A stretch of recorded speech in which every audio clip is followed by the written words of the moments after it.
ओम शांति। 30 सितंबर 2024। बाबा के महावाक्य। मीठे बच्चे, अपनी बैटरी चार्ज करने का ख्याल करो। अपना टाइम पर चिंतन में वेस्ट मत करो, अपनी घोट तो नशा चढ़े। प्रश्न। ज्ञान 1 सेकंड का होते हुए भी बाप को इतना डिटेल से समझाने व इतना समय देने की आवश्यकता क्यों? उत्तर। क्योंकि ज्ञान देने के बाद बच्चों में सुधार हुआ है या नहीं, यह भी बाप देखते हैं और फिर सुधारने के लिए ज्ञान देते ही रहते हैं। सारे बीज और झाड़ का ज्ञान देते हैं, जिस कारण उन्हें ज्ञान सागर कहा जाता। अगर 1 सेकंड का मंत्र देकर चले जाएं, तो ज्ञान सागर का टाइटल भी ना मिले। ओम शांति। रूहानी बाप बैठ रूहानी बच्चों को समझाते हैं। भक्ति मार्ग में परमपिता परमात्मा शिव को यहाँ ही पूजते हैं। भल बुद्धि में है कि यह होकर गए हैं। जहाँ पर लिंग देखते हैं तो उनकी पूजा करते हैं। यह तो समझते हैं शिव परमधाम में रहने वाला है, होकर गए हैं, इसलिए उनका यादगार बनाकर पूजते हैं। जिस समय याद किया जाता है तो बुद्धि में जरूर आता है कि निराकार है जो परम धाम में रहने वाला है। उनको शिव कह पूजते हैं। मंदिर में जाकर माथा टेकते हैं, उन पर दूध फल जल आदि चढ़ाते हैं, परंतु वह तो जड़ है। जड़ की भक्ति ही करते हैं। अभी तुम जानते हो वह है चैतन्य, उनका निवास स्थान परम धाम है। वह लोग जब पूजा करते हैं तो बुद्धि में रहता है कि परम धाम निवासी है, होकर गए हैं, तब यह चित्र बनाए गए हैं जिसकी पूजा की जाती है।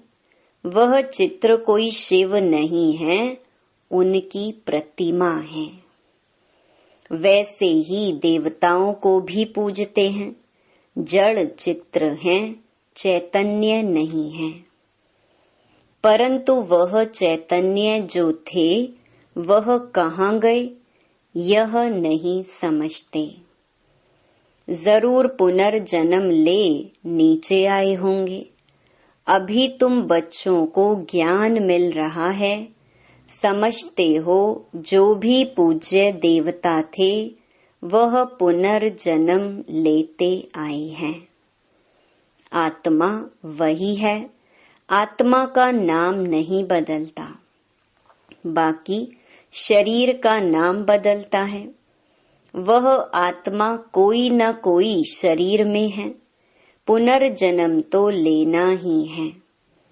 तुम पूजते हो उनको जो पहले पहले शरीर वाले थे। सतयुगी लक्ष्मी नारायण को पूजते हो। इस समय तुम्हारा ख्याल चलता है, जो नॉलेज बाप देते हैं तुम समझते हो। जिस चित्र की पूजा करते हैं वह पहले नंबर वाला है। यह लक्ष्मी नारायण चैतन्य थे, यहाँ ही भारत में थे, अभी नहीं है। मनुष्य यह नहीं समझते कि वह पुनर्जन्म लेते लेते भिन्न नाम रूप लेते 84 जन्मों का पार्ट बजाते रहते हैं। यह किसके ख्याल में भी नहीं आता। सतयुग में थे तो जरूर, परंतु अब नहीं है। यह भी किसको समझ नहीं आता। अभी तुम जानते हो ड्रामा के प्लान अनुसार फिर चैतन्य में आएंगे जरूर। मनुष्यों की बुद्धि में यह ख्याल ही नहीं आता, बाकी इतना जरूर समझते हैं कि यह थे। अब इनके जड़ चित्र हैं, परंतु वह चैतन्य कहाँ चले गए, यह किसकी बुद्धि में नहीं आता है। मनुष्य तो 84 लाख पुनर्जन्म कह देते हैं। यह भी तुम बच्चों को मालूम पड़ा है कि 84 जन्म ही लेते हैं, न कि 84 लाख। अब रामचंद्र की पूजा करते हैं, उनको यह भी पता नहीं है कि राम कहाँ गया। तुम जानते हो कि श्री राम की आत्मा तो जरूर पुनर्जन्म लेती रहती होगी। यहाँ इम्तिहान में नापास होती है, परंतु कोई ना कोई रूप में होगी तो जरूर ना। यहाँ ही पुरुषार्थ करते रहते हैं, इतना नाम बाला है राम का, तो जरूर आएंगे। उनको नॉलेज लेनी पड़ेगी। अभी कुछ मालूम नहीं पड़ता है तो उस बात को छोड़ देना पड़ता है। इन बातों में जाने से भी टाइम वेस्ट होता है। इससे तो क्यों ना अपना टाइम सफल करें, अपनी उन्नति के लिए बैटरी चार्ज करें। दूसरी बातों का चिंतन तो पर चिंतन हो गया। अभी तो अपना चिंतन करना है। हम बाप को याद करें, वह भी जरूर पढ़ते होंगे, अपनी बैटरी चार्ज करते होंगे, परंतु तुमको अपनी करनी है। कहा जाता अपनी घोट तो नशा चढ़े। बाप ने कहा है जब तुम सतो प्रधान थे तो तुम्हारा बहुत ऊंच पद था। अब फिर पुरुषार्थ करो, मुझे याद करो, तो विकर्म विनाश हो। मंजिल है ना। यह चिंतन करते करते सतो प्रधान बनेंगे। नारायण का ही सिमरन करने से हम नारायण बनेंगे। अंत काल में जो नारायण सिमरे, तुमको बाप को याद करना है जिससे पाप कटे, फिर नारायण बने। यह नर से नारायण बनने की हाईएस्ट युक्ति है। एक नारायण तो नहीं बनेंगे ना। यह तो सारी डिनाइस्टी बनती है। बाप हाईएस्ट पुरुषार्थ कराएंगे। यह है ही राज योग की नॉलेज। सो भी पूरे विश्व का मालिक बनना है। जितना पुरुषार्थ करेंगे उतना जरूर फायदा है। एक तो अपने को आत्मा जरूर निश्चय करो।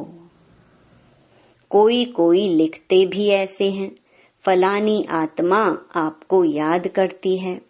आत्मा शरीर के द्वारा लिखती है। आत्मा का कनेक्शन है शिव बाबा के साथ। मैं आत्मा फलाने शरीर के नाम रूप वाली हूँ, यह तो जरूर बताना पड़े ना, क्योंकि आत्मा के शरीर पर ही भिन्न भिन्न नाम पड़ते हैं। मैं आत्मा आपका बच्चा हूँ, मुझ आत्मा के शरीर का नाम फलाना है। आत्मा का नाम तो कभी बदलता नहीं। मैं आत्मा फलाने शरीर वाली हूँ, शरीर का नाम तो जरूर चाहिए, नहीं तो कारोबार चल ना सके। यहाँ बाप कहते हैं मैं भी इस ब्रह्मा के तन में आता हूँ टेम्परेरी। इनकी आत्मा को भी समझाते हैं मैं इस शरीर से तुमको पढ़ाने आया हूँ। यह मेरा शरीर नहीं है, मैंने इनमें प्रवेश किया है, फिर चले जाएंगे अपने धाम। मैं आया ही हूँ तुम बच्चों को यह मंत्र देने। ऐसे नहीं कि मंत्र देकर चला जाता हूँ, नहीं, बच्चों को देखना भी पड़ता है कि कहाँ तक सुधार हुआ है। फिर सुधारने की शिक्षा देते रहते हैं। सेकंड का ज्ञान देकर चले जाएं तो फिर ज्ञान का सागर भी ना कहा जाए। कितना समय हुआ है तुमको समझाते ही रहते हैं। झाड़ की, भक्ति मार्ग की सब बातें समझने की डिटेल है। डिटेल में समझाते हैं। होलसेल माना मन मना भव। परंतु ऐसा कहकर चले तो नहीं जाएंगे। पालना देख रेख भी करनी पड़े। कई बच्चे बाप को याद करते करते फिर गुम हो जाते हैं। फलानी आत्मा जिसका नाम फलाना था, बहुत अच्छा पढ़ता था, स्मृति तो आएगी ना। पुराने पुराने बच्चे कितने अच्छे थे, उनको माया ने हप कर लिया।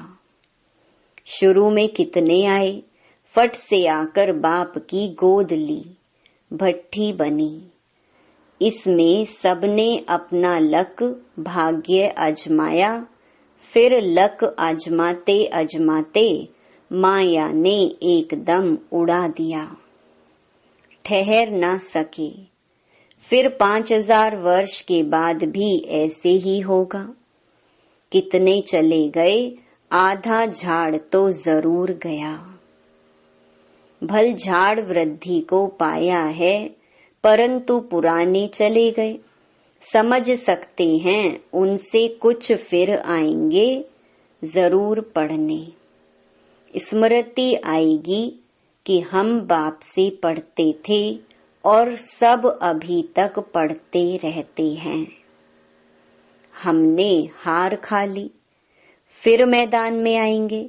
बाबा आने देंगे, फिर भी भल आकर पुरुषार्थ करें, कुछ न कुछ अच्छा पद मिल जाएगा। बाप स्मृति दिलाते हैं, मीठे मीठे बच्चे, माँ मेकम याद करो तो पाप कट जाएंगे। अब कैसे याद करते हो? क्या यह समझते हो कि बाबा परम धाम में है? नहीं, बाबा तो यहाँ रथ में बैठे हैं। इस रथ का सबको मालूम पड़ता जाता है।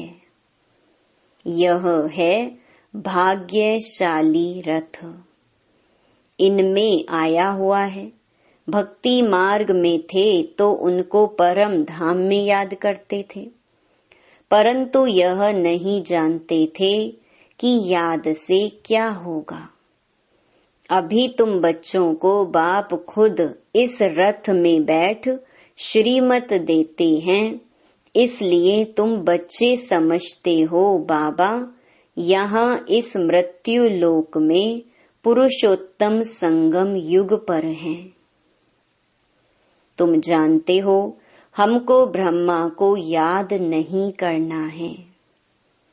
बाप कहते हैं माँ मेकम याद करो, मैं इस रथ में रहकर तुमको यह नॉलेज दे रहा हूँ।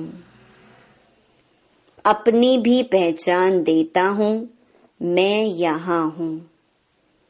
आगे तो तुम समझते थे परम धाम में रहने वाला है, होकर गया है, परंतु कब यह पता नहीं था।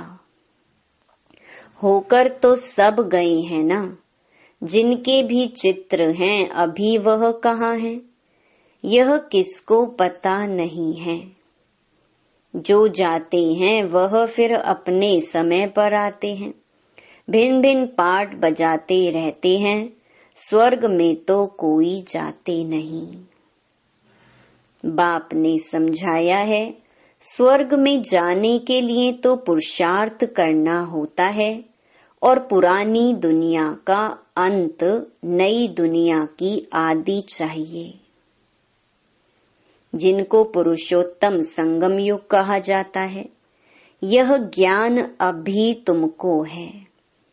मनुष्य कुछ नहीं जानते, समझते भी हैं शरीर जल जाता है, बाकी आत्मा चली जाती है।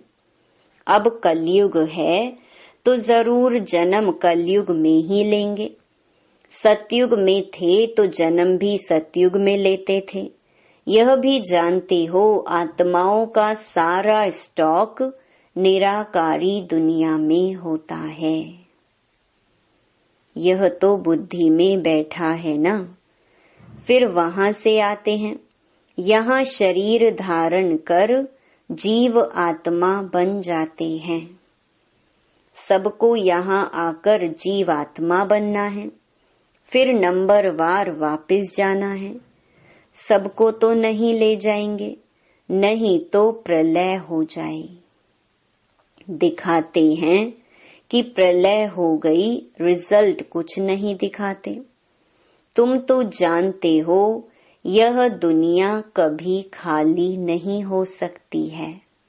गायन है, राम गयो रावण गयो, जिनका बहुत परिवार है। सारी दुनिया में रावण संप्रदाय है ना, राम संप्रदाय तो बहुत थोड़ी है। राम की संप्रदाय है ही सतयुग त्रेता में, बहुत फर्क रहता है। बाद में फिर और टाल टालियां निकलती हैं। अभी तुमने बीज और झाड़ को भी जाना है। बाप सब कुछ जानते हैं, तब तो सुनाते रहते हैं, इसलिए उनको ज्ञान सागर कहा जाता है। एक ही बात अगर होती तो फिर कुछ शास्त्र आदि भी बन ना सके। झाड़ की डिटेल भी समझाते रहते हैं। मूल बात नंबर 1 सब्जेक्ट है, बाप को याद करना। इसमें ही मेहनत है, इस पर ही सारा मदार है। बाकी झाड़ को तो तुम जान गए हो। दुनिया में इन बातों को कोई भी नहीं जानते हैं। तुम सब धर्म वालों की तिथि तारीख आदि सब बताते हो। आधा कल्प में यह सब आ जाते हैं। बाकी हैं सूर्यवंशी और चंद्रवंशी। इनके लिए बहुत युग तो नहीं होंगे ना, है ही 2 युग। वहां मनुष्य भी थोड़े हैं, 84 लाख जन्म तो हो भी ना सके। मनुष्य समझ से बाहर हो जाते हैं, इसलिए फिर बाप आकर समझ देते हैं। बाप जो रचयिता है वही रचता और रचना के आदि मध्य अंत की नॉलेज बैठ देते हैं। भारतवासी तो बिल्कुल कुछ नहीं जानते, सबको पूजते रहते हैं। मुसलमानों को, पारसी आदि को, जो आया उनको पूजने लग पड़ेंगे, क्योंकि अपने धर्म और धर्म स्थापक को भूल गए हैं। और तो सब अपने अपने धर्म को जानते हैं। सबको मालूम है फलाना धर्म कब किसने स्थापन किया।